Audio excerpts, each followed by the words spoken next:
Kia ora koutou. It's fantastic to have you here today.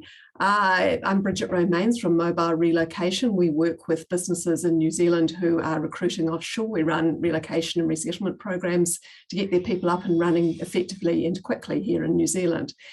We run this series of mobile expert interviews because, as everybody who's involved in international recruitment knows, relocation is a complex business with many different moving parts to it.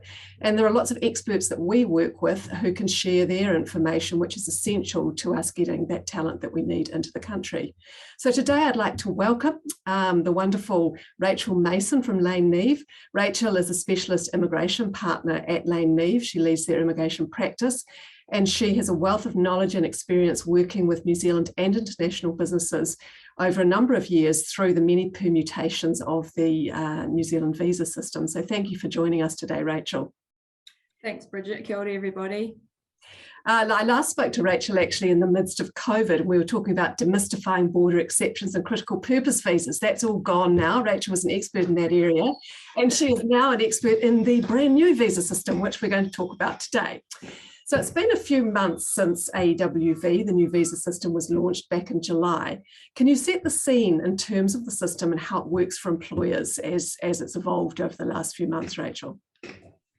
Yes, I mean, it certainly has been a really challenging couple of years for all of us employers who have been operating in a very tight labour market that was pretty much tapped out. And for the majority of us, we couldn't access any international talent during that COVID lockdown, other than the few very rare exceptions. So that has been really challenging, but and here we are, we've got some borders opening, we've got a new system. And from my perspective, that brings us good news and also some bad news. The good news, I think, is that the borders are open. New Zealand is back in business and international recruitment and visas are back on the menu. So that is really good news. But the bad news is that the government has taken this opportunity to impose its immigration rebalance. And that rebalance is really more of a hard reset. And that is going to be fairly tough for a lot of employers, I think, going forward. The main reasons that's going to be challenging is that it's going to impose on employers a lot more responsibility in the application process, firstly, by way of the compulsory accreditation regime. It's also going to mean that we have that median pay rate. So if you're not paying that median pay rate, in a lot of cases, you can't access a visa for someone at all, although there are some carve-outs, which make things just complex. As I've said, complex. It's a really challenging system to navigate. And lastly, the cost to an employer, both in terms of the actual application fees that you now have to pay, but also your time in facilitating these visas is significantly increased from what it is. And so that is a really challenging set of circumstances for employers right now. Yeah, well, I certainly think the time piece is quite relevant at the moment, and it also increases uncertainty. We're seeing that with a lot of our clients. They know the process, they can put the application in, but they actually still don't know when it's going to pop out the end. Now, I know that you've been working with a lot of employers since July, so I wonder if you can just give us some insights into creative ways that you can use the system to an employer's advantage. Yeah, I think it's certainly not all bad news. The fact that we've got really good opportunities still to bring in good, skilled international people to fill roles here, that is still an opportunity. So it's certainly not all bad news, but some of the opportunities that I see right now in terms of helping alleviate some of the pain of this new system are around the ability, firstly, to consider whether you can utilise candidates that don't need to enter the AEWV, Accredited Employer Work Visa Scheme. And it may be that your whole organisation can access those, you can use those. So we're talking here about students who might work part-time, those on open work visa categories like a working holiday visa or perhaps a partnership type visa. These people they can come in and work for you without you needing to formally sponsor them under the accredited regime. And so some organisations will actually be able to rely predominantly on these people in the migrant space. So for example, some of the tourism and some of the retail and hospo sectors might actually be able to only select those type of migrants so they don't have to enter the more challenging regime. Or for those of you that do have to have accreditation, you may still be able to use these people in certain parts of your business. And the good thing is that if you can access these types of migrants where you can, then it's just an easier, more straightforward process, and you're not having to deal with some of those pay rate and other complex issues. So that's the first opportunity. Secondly, there are actually some really good pathways for highly paid candidates and for those candidates that are on the green list. And I know we're going to come and talk about that green list in a bit more detail, Bridget, in a few minutes. There are really good opportunities and good pathways. They are narrow in scope. So it's not going to apply, it's actually only going to apply to a few people. But if you can be on that list, then yay, because those are really good pathways. And then lastly, let's not forget, visas are actually back on the menu, and that is good news. Yes, they are more expensive and they are fiddlier than they used to be, but they're available and you can get one in a lot of cases. You just got to be prepared and patient. Your line managers that you're accountable to, and the candidate, we just have to manage all of those expectations. But we are back in business and we're seeing a lot of employers start to ramp up their international recruitment. So that has got to be good news. Absolutely. Yeah. And I think we saw, and probably some of your clients would be in this category also, those businesses which were up and running on 4 July, they had their accreditation, they went in, they were the ones who sort of test drove the process, so to speak. Those people are doing pretty well now. They're getting their visas through, but there are probably a lot of organisations who are listening to this session today who perhaps have got accreditation. They're thinking, oh gosh, we better get moving on it now. So it's just, it is tried and trusted, and, it is working for organisations. So it's just a matter of getting all of the 10,000 accredited employers into that position where they're into the system and using it effectively. Yeah, I think there are definitely still a few wrinkles in the system, and some, like you say, some of those early sort of more guinea pig type applications that went in. But even so, we are still finding wrinkles, and we'll continue to do so, I think, in the next 6 months or so, as we encounter scenarios that the system isn't prepared for. I can think of a number of those already, but we'll still continue to see those. But certainly things are starting to feel a bit more settled. It's been a huge learning curve for our team too, but we're starting to feel like we've got our heads around some good ways to navigate around the system within the constraints of what the system is. Absolutely. I think I would like to explore one of the key constraints at the moment, which we're hearing a lot of chatter about, which is one of the key attractors for talent to New Zealand has always been the ability to gain New Zealand residence. People come here because they want to come to New Zealand. How does the AEWV program work in terms of people needing to, what do they need to do to get residence for their international employees? Well, right now, I think this is actually quite a flaw in the system because the pathways to residence are very narrow. So at the moment, we've only got pathways for the green list, which most of us will be familiar with, but very briefly, the green list is a list of 85 roles, which is effectively a rework of what was previously the long-term skills shortage list. So 85 roles, it's broken down into 2 tiers. So tier 1 of the green list is what we call straight to residence.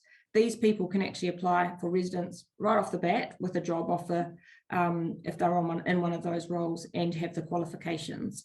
And so those are mainly construction, engineering, medical, and then a couple of other random ones in amongst there, but those are the main ICT, a few ICT ones, and then a couple of other randoms. And then tier 2 of the green list is our work to residence roles. So it's another set of roles. And these people can't apply straight off for residence, but they can get a 2-year work to residence pathway. And so those people, again, we're looking at mainly medical roles, but a handful of other sort of random roles, but not many. And then, so that's the green list. You have pathways there. And then you have the other pathway to residence at the moment is the highly paid or 2 times median wage pathway. So anyone that's earning over $115,500 per year based on a 40-hour week, and that's really important. And in any role, but as long as you're earning at least that highly paid amount, then they also have the 2-year work to residence pathway. So I call that one the Talent 2.0, because if you used to know the old Talent Work to Resident visa, which had a $55,000 pay rate requirement, this is Talent 2.0. We've jumped all the way up to $116,000, so big jump. So that leaves a huge, huge gap. And we've got those roles highly paid, or the green list, narrowly defined. And also with the green list, you've got to have the exact qualifications. So let's just say you're a mechanical engineer. It then will define what qualifications you must have. And if you don't have those, you're not on the green list. So huge gap, because what about all these other people that aren't on the green list or aren't earning quite that highly paid 2 times median wage? What about them? And those people right now do not have a pathway because our skilled migrant category is suspended. So it's really quite a barrier, I think, in terms of talking to a candidate overseas and saying, look, you sell all the New Zealand story, you sell your organisation, that they're in, and then you have to say, but actually right now, I can't tell you there's a clear path for you being able to stay here long term. And I think that's quite a problem. It can be a real showstopper. Absolutely. Just to make this real, can you give us a couple of examples of clients who sort of have or haven't managed to get onto that residence pathway, and why, just so that employers can sort of see what it looks like?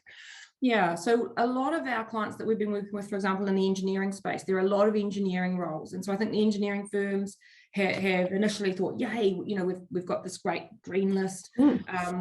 But the thing with the engineering roles is that it's that whole piece about, yes, it has to be a mechanical engineer, but they also have to have the exact qualifications specified by the green list. And usually that is a Washington Accord degree, but they're very specific.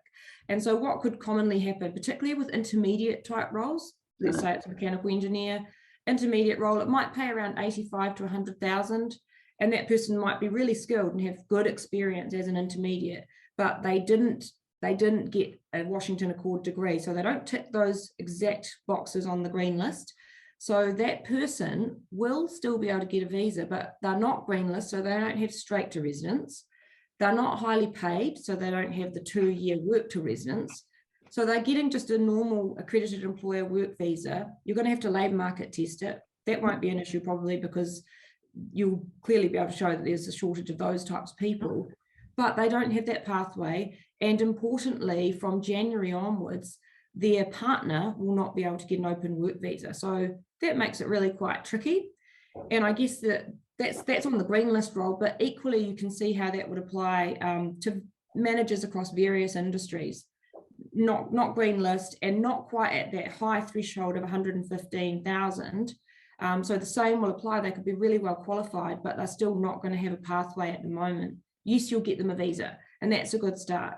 And depending where the candidate's coming from, some candidates, particularly we've seen South Africa, South Africans are willing to take a punt more than other countries in my experience, and will possibly say, yep, we'll actually come out even though we don't have that pathway, and we'll count on that pathway materialising in the future when the SMC reopens. But you can see that would be something that, if you're thinking, well, I move my family and my kids to the other side of the world without that certainty, it's certainly going to be problematic. Yeah, it's a conversation that's definitely going to be had by most recruiters with most people, certainly in the family situation, if not others. Yeah, and what we've been trying to do where we can is trying to reassure without giving false hope. We can usually, for example, both of those examples actually, mechanical engineer or middle management generally, they are the types of candidates that New Zealand's skilled migrant category is likely to target. So we can at least reassure a lot of those types of candidates that although we don't know what that program looks like yet, so we don't know the criteria, we can't actually determine eligibility, we would expect that this would be the type of candidate that we are looking to recruit in our skilled migrant category when it reopens. Oh, thank you. That's an interesting point. Now, can you just run through what are some of the pitfalls that you're seeing with AEWV applications from an employer point of view? What's kind of going wrong that you can help them navigate? There are some things that we can help with and some things that we can't. And I think the one that we can't always help with is ineligibility. So that's one of the real majors of this new system, is actually that pay rate, that median pay rate of $27.76 means that actually for a lot of roles that where employers have traditionally needed to supplement their Kiwis with migrants, it's just not realistic to pay $27.76 for that role. And so therefore they are not able to sponsor a work visa holder. And so then they've really got to look carefully at their recruitment and retention strategies for their existing Kiwi workforce in particular. And that's something that there's a limit to where we, there's only so much we can do there. But that would be where your working holiday visa holders, your student visas could play a part in helping to backfill where still, even you've gone out and you've recruited all the Kiwis you can find, you may still be able to use the working holiday type visa holders there. But one of the other flaws that we see is that sort of overselling of the green list. It's really been hyped up as something quite brilliant, and I think it is brilliant. It's just not as widely applicable as everyone would have originally thought. And I think that means that there are lots of scenarios where you've got really skilled candidates that don't qualify. So ineligibility is an issue. And I think complexity is the other big one. So I've already talked about the sort of the complexities around that green list a little bit and having the exact qualifications. That's quite niggly, and it may mean that people need to do an international qualifications assessment, which is time consuming and costly.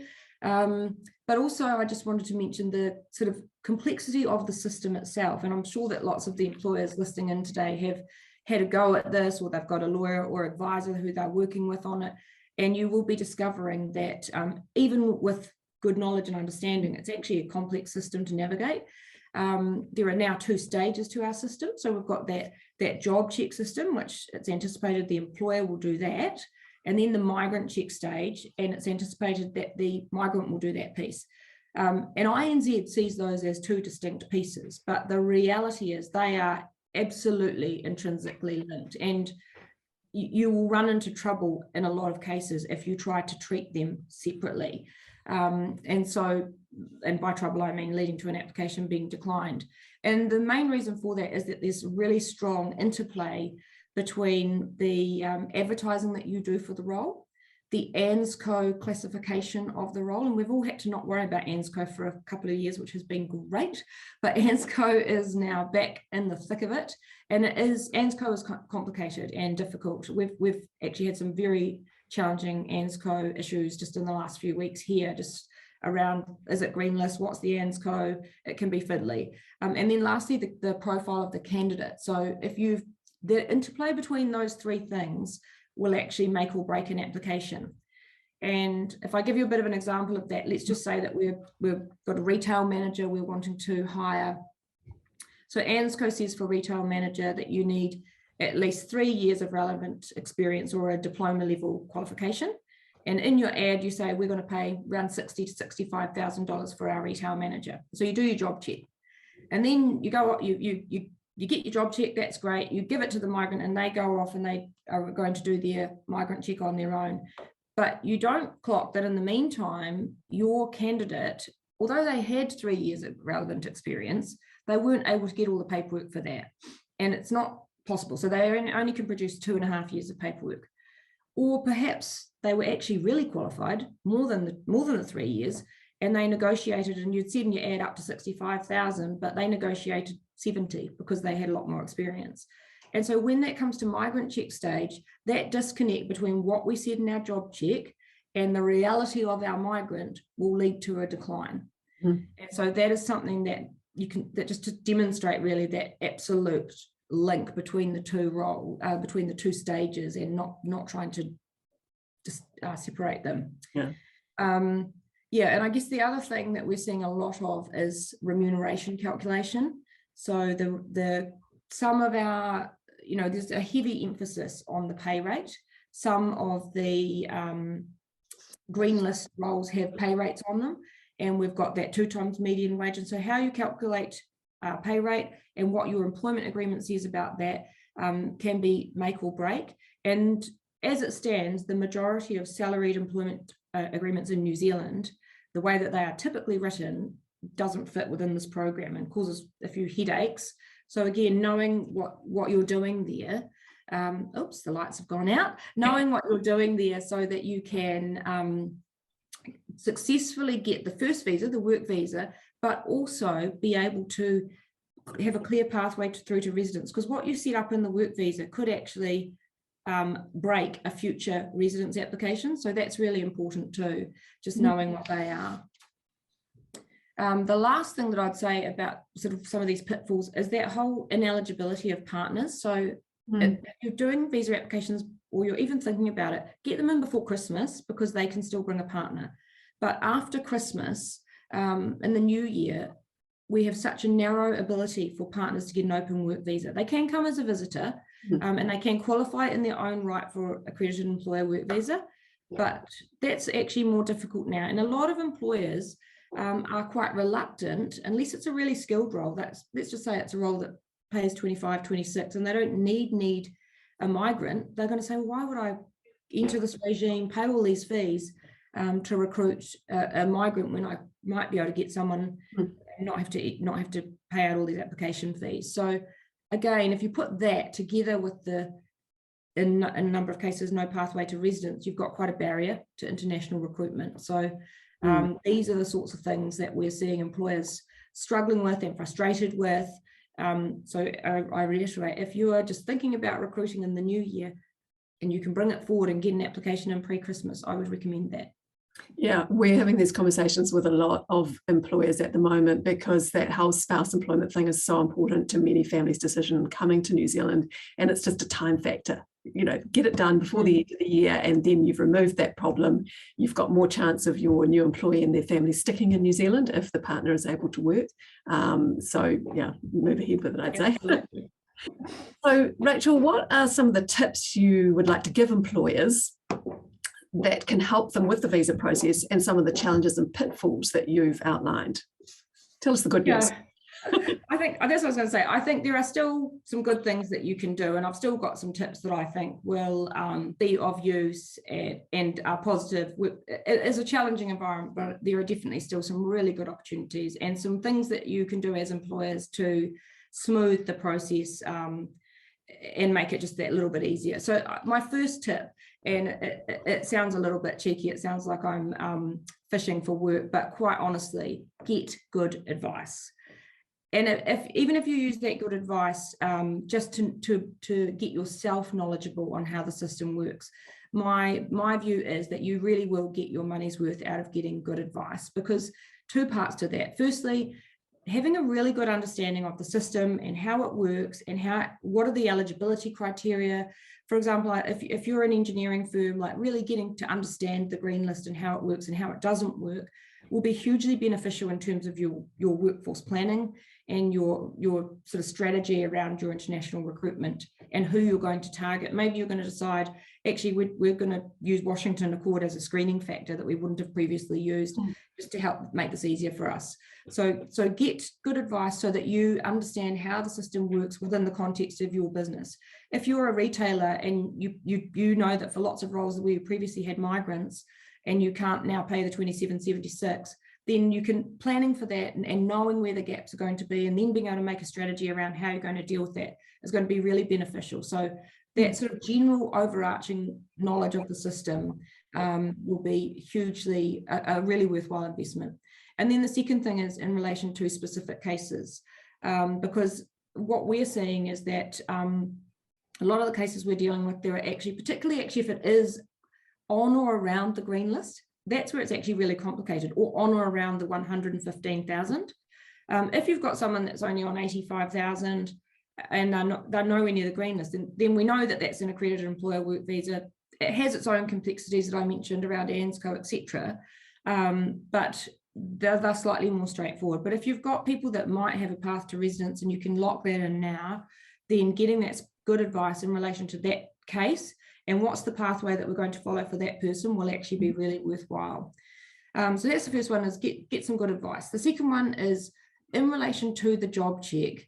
My recommendation is that in the majority of cases, I wouldn't run off and do a job check until I also had my migrant chosen. And so that way you can really pay attention, as I mentioned earlier, to aligning the ANZCO, the CV of the candidate, and your advertising, so that you're going to have a job check that leads nicely into a migrant check that gets you the result the first time.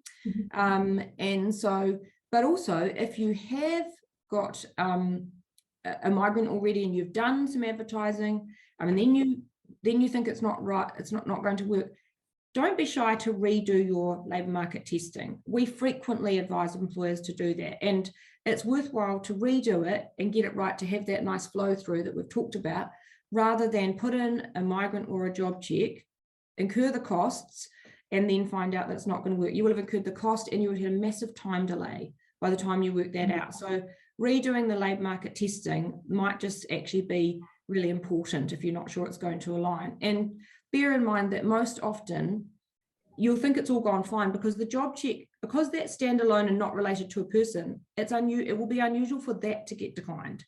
So you'll incur that cost and your migrant will incur the cost of their fee, and it'll be at that point that it all goes wrong. So that's the challenging part, is you think, oh, we've done well, we've got our job check, that's great. But if it's at migrant check stage, that it will usually topple over. So yeah, think carefully about your job check, align those things, and don't be afraid to re-labour market test if that will help. And yeah, that's something we actually did quite a lot under the old system too. So that's not new. If we thought that the labour market testing didn't match up, we said we wanted a candidate with a degree and our person doesn't now have a degree, that's a declined visa. If we said we were going to pay this and now we're paying that, that's a declined visa. So we don't want to get there. Then timing can be really important. So there are some really good opportunities to at least streamline the time frame. So we will typically get started on the job check, but at the same time we'll reach out to the migrant and we'll be talking to them about all the paperwork they're going to need, and in particular police and medical reports. In some countries those take a long time either to get or to at least get an appointment for a medical. So starting to get them working on their documents, if they can't find their birth certificate and they've got to contact birth, deaths and marriages to get a copy, let's get them doing that so that when the job check comes through, we're fairly much ready to put in the migrant check, and that will help streamline the process.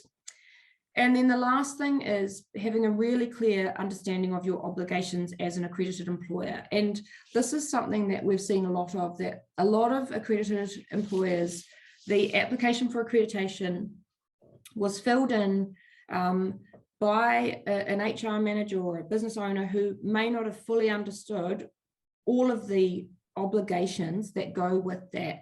And particularly there are some obligations around the directors of your organization, changes in directors, reporting obligations, changes in structure, as well as your obligations to deliver the employment modules, both to your internal managers touching the recruitment process, but also to your migrant, the settlement support side of it, which I know you can help with, Bridget. You've done a great job for lots of our mutual clients.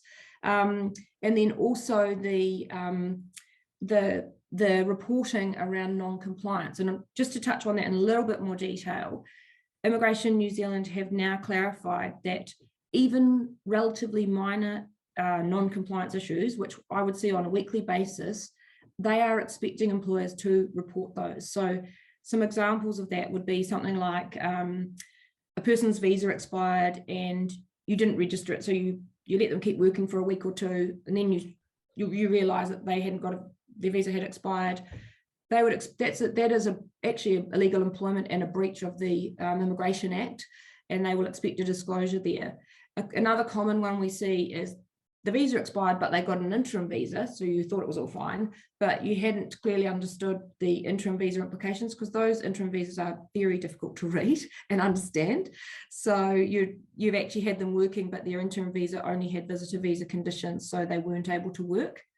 And another very common one, you employed them as a plumber to work in Wellington, but the Taupo branch needed some help, so you just sent them up to Taupo for a couple of weeks. Their visa said Wellington, so again they are in breach by working up in Taupo. And so in those cases they are expecting you to make a disclosure. And I guess what I want to emphasize there is, one, that you need to make it, but two, the way you make it and the content of that disclosure are really important. And so definitely take some advice if you're in that position and you're needing to make that disclosure, that you do that in the best possible way, because where it will probably really kick in is at the renewal stage, when they look back and they say, oh, this company did make a disclosure about this thing they did, how are we going to view that? So understanding what those obligations are as an accredited employer and doing your best to comply. But when there is a little hiccup, and there inevitably will be, we see them all the time, making sure that you handle that disclosure really well. Great. Well, thank you, Rachel. I think you've given us a lot of food for thought there about both applying for visas and also, of course, maintaining your accreditation, which at the moment is probably back of everybody's mind because they've achieved accreditation. But in a year's time, everybody has to reaccredit. So at that point, we're going to need to be looking at what's happened in the past year. Make sure it'll come around quickly. Yeah, I know. Indeed. So I'm just wondering if anybody who's listening to the call has more questions, because I'm sure that what Rachel has told you will spark thoughts about what you're doing in your business. How can people get in touch with you, Rachel, if they'd like to talk to you further or know more? I'm happy to be contacted by phone or email or over LinkedIn. Actually is a good way. Just find me, Rachael Mason at Lane Neave. But I'm sure that my details will be at the bottom of this when it gets circulated anyway, Bridget. But yeah, feel free to get in touch. I'm always happy to have a chat, and contrary to what you think about lawyers, I won't turn the clock on straight away. Happy just to have a chat, no obligation. Great. Thank you, Rachel. Yeah, I think there's a lot for people to get their heads around. And I'm in the same position. If anybody wants to know more about what we do or our mobile expert interviews, you can either subscribe to the YouTube channel, which you'll be viewing this on, or connect with me on LinkedIn, and we'll keep you in touch with what we're doing. So thank you, Rachel, for joining us, sharing your expertise, and we look forward to seeing our listeners on the next mobile expert interview. Thank you. Thanks, Bridget.